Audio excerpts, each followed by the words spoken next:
Galerinha do segundo ano, tudo bem?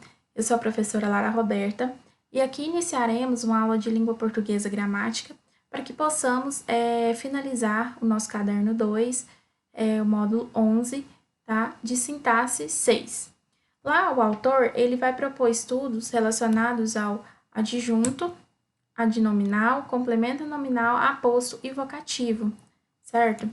Então, abordando primeiramente em relação ao adjunto adnominal, compreendemos que ele é um termo acessório. O que é esse termo acessório? Que ele não é indispensável na oração, ou seja, ele estando ou não na colocação da oração, ele não compromete o seu sentido. Vejam aqui, ó, ela gosta de doce de leite. Vejam, o de leite aqui é o adjunto adnominal, tá? Ele tá aí caracterizando, né, a palavra doce. Porque o adjunto, ele tem essa característica de adjetivo, certo? E ele pode modificar, tá? Acompanhar ou modificar um substantivo, né? Atribuindo-lhe características, certo? Então, aqui, se a gente tirar o de leite, a gente compreende a frase, ela gosta de doce, só porque aí vai ficar uma frase genérica, ou seja, ela pode gostar de qualquer tipo de doce. Agora, quando tem aí esse adjunto, né, ele está caracterizando, né, o substantivo, né, e traz essa especificação de que é um tipo de doce específico. Em relação ao complemento, ele também é um termo acessório, tá? É um termo que não é indispensável. Mas, diferentemente do adjunto, o complemento, ele deve vir ligado por preposição, sempre deve vir ligado, né? Sempre a preposição vai estar ali presente, e ele pode estar ligado a um adjetivo, a um advérbio ou até mesmo a outro substantivo. Contudo, esse substantivo ele deve ser abstrato. E esse complemento ele vai atribuir sentido ao verbo, ao advérbio, ao adjetivo ou ao substantivo abstrato. Vejam aí, ficamos muito orgulhosos de você. Até aqui, ó, ficamos muito orgulhosos, a frase tem sentido. Quando colocamos de você, que é o complemento, né, atribui, né, um sentido ao que vem dito aí anteriormente, tá? Mas não é um termo que se faz necessário. E vemos aí também, né, a colocação aí da preposição de, porque ela é obrigatória, né, na utilização aí do complemento nominal, correto? Então, pelo adjunto e o complemento, o autor vai trazer lá no texto essa tabela aí de um versus o outro. Por quê? Porque eles se assemelham muito na construção textual, na colocação na língua, né? E é muito fácil da gente confundir. Então, o autor de vocês, lá da apostila, ele vai trazer essa tabelinha para que a gente possa compreender, né, a diferença entre um e outro e conseguir diferenciá-los. Vejam aí que os adjuntos adnominais, eles se ligam aos substantivos concretos ou abstratos. Os complementos, eles só se ligam se forem aos substantivos abstratos. Os adnominais, os adjuntos adnominais, eles podem ser preposicionados ou não, ou seja, pode ter ou não a colocação ali de uma preposição para que ele se ligue ao substantivo. Já os complementos nominais, eles sempre, tá? Sempre tem que ter a preposição. E os adjuntos, a última regrinha aí, é que eles adquirem valor ativo em relação a esse núcleo. Já os complementos nominais vão adquirir um valor passivo, tá ok? Agora, vejam nessa frase aí, adjunto e complemento, onde os dois estão dispostos em uma mesma oração, correto? Olha, o carinho do rapaz pela namorada era intenso. Então, vamos pensar primeiro. Do rapaz, aqui, ó, é o adjunto e pela namorada é o complemento. Se nós tirássemos primeiramente aqui do rapaz, tá? E dissesse apenas o carinho pela namorada era intenso. Não comprometeria o sentido, tá? Nós entenderíamos a frase. E vejam que ó, pela, né, a preposição aí estaria ligada a um substantivo abstrato, né, que é o carinho, certo? fazendo aí então o papel de complemento nominal. Já, se fosse o contrário, se a gente tirasse aqui então o termo, né, o complemento então, deixa eu sublinhar aqui de outra cor para ficar melhor para a gente entender. Ó, se a gente tirasse aqui então o pela namorada, tá? E deixasse apenas do rapaz, que é o adjunto. Olha, o carinho do rapaz era intenso, tá? A gente não sabe especificamente de quem, para quem, mas sabemos que era intenso. A gente também, entendeu? Não teve comprometimento no sentido da frase, certo? Então, o adjunto, né, estaria ligando aí ao substantivo abstrato, carinho, tá? Então, ele pode estar ligado ao abstrato ou concreto, tá? Aqui estaria a preposição do, mas que não se faz obrigatória, correto? Já o aposto, que é em sequência lá que o autor traz, fazendo indicações, ele vem, tá, como um termo acessório também na frase, que ele pode ser explicativo, tá, especificativo. Então, ele vai ter todas aí essas classificações.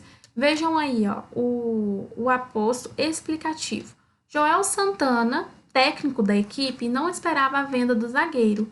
Então, vejam aí que esse técnico da equipe aqui, ó, ele é um aposto, tá? Porque ele está explicando, então, quem que é o Joel Santana. Olha, o especificativo, tá? O cantor Marcelo Camelo será entrevistado no programa de hoje. A cidade de Santos sofreu muito com as chuvas de ontem. Então, por exemplo, aqui, ó, se a gente colocar a cidade sofreu muito com as chuvas de ontem, a gente não sabe qual, porque não está especificando. Então, o aposto, tá? Então, de Santos aí faz papel de aposto, porque traz essa especificação, certo? Essa singularidade. Olha aqui, enumerativo. Antes da viagem, fizemos todas as compras: comidas, bebidas e remédios. Olha, faz aí uma enumeração, né? Coloca uma sequência de coisas que foram, né, enumeradas, foram adquiridas aí nesse caso. Ó, resumitivo ou resumidor. Solicitamos água, refrigerante, sucos e vinhos. Tudo para a festa.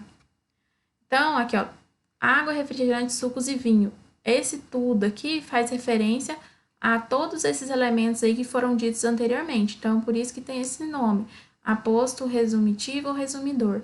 Vejam aqui também, ó, a saúde, bom humor e muito amor, isso é o que mais importa. Então, olha, o isso faz referência a saúde, bom humor e muito amor. Além desses, ele também pode ser distributivo, aposto de uma oração ou oracional. O distributivo, vamos ver aqui o exemplo. Meus irmãos são geniais. Um em matemática, outro em Belo Horizonte, outro em biologia. Vejam aqui que meus irmãos são geniais. Então, eles distribuem, certo? Essa genialidade dos irmãos, tá? Entre duas pessoas aí, tá vendo? Distribuindo, então, essa questão fazendo, então, essa colocação do aposto de modo distributivo. O aposto de uma oração. Aqui, o primeiro exemplo. Ele tirou uma nota altíssima, fato muito previsível. Ela falou rispidamente, o que irritou a todos. Então, quando falei aposto de uma oração, é essa colocação aí, ó, de maneira geral, certo? Em relação a tudo isso aí que foi falado aqui, ó, na oração anterior, correto? Então, ó, ela falou rispidamente, esse ozinho aí, que é esse aposto, tá? Se refere a toda a oração que foi falada aqui. Mesma coisa que aconteceu no exemplo anterior. Olha, aposto oracional. Tenho um único desejo, ver meu povo prosperar, certo? Essas duas aqui, ó, tanto a aposto de uma oração e de uma oracional, vejam aí, tá, que são bem parecidas. Porque aqui, quando fala tenho um único desejo, né, ver meu povo prosperar, também, de certo modo, refere aí, né, a uma finalidade, a uma conclusão, ao que foi dito aqui, na primeira oração. E o vocativo? O vocativo é aquela designação que nós utilizamos, tá? Para chamar, como um chamamento a um interlocutor, certo? Eu e outro, né? Quando tem uma pessoa, eu e um outro, é o que nós utilizamos para chamá-lo, denominá-lo, certo? E na gramática da língua portuguesa, uma das regras é que o vocativo ele deve vir, tá, separado por vírgulas, correto? Ou entre vírgulas, como nós podemos ver aqui no segundo exemplo. Ó, meninas, assim vocês enlouquecem seu avô. Olha, o meninas aí, que é o vocativo, no caso, tá, veio entre vírgulas, tá? Então, esse daqui, ó, é a definição clara, né, de que o vocativo está presente, que é o chamamento que foi utilizado pelo avô, né, referiu aí as netas de meninas e veio entre vírgulas. No primeiro caso aqui, ó, senhora, não atravesse fora da faixa de segurança. Então, nós vemos aí, ó, que o senhora aqui foi como, né, o locutor optou por chamar o seu interlocutor, correto? E fez aí a colocação de vírgula, né? Trouxe essa pausa aí, uma pequena pausa para o que ele veio dizer posteriormente. Tá ok? Pessoal, então esse aqui foi uma breve discussão em relação ao capítulo 11, né? Sintaxe 6. Peço lá que vocês vejam mais aprofundado o que o autor traz na apostila, tá? Anotem as dúvidas, reflitam bem, porque nós vamos continuar discutindo isso na nossa aula online. Agradeço pela atenção de vocês, até a próxima, muito obrigada!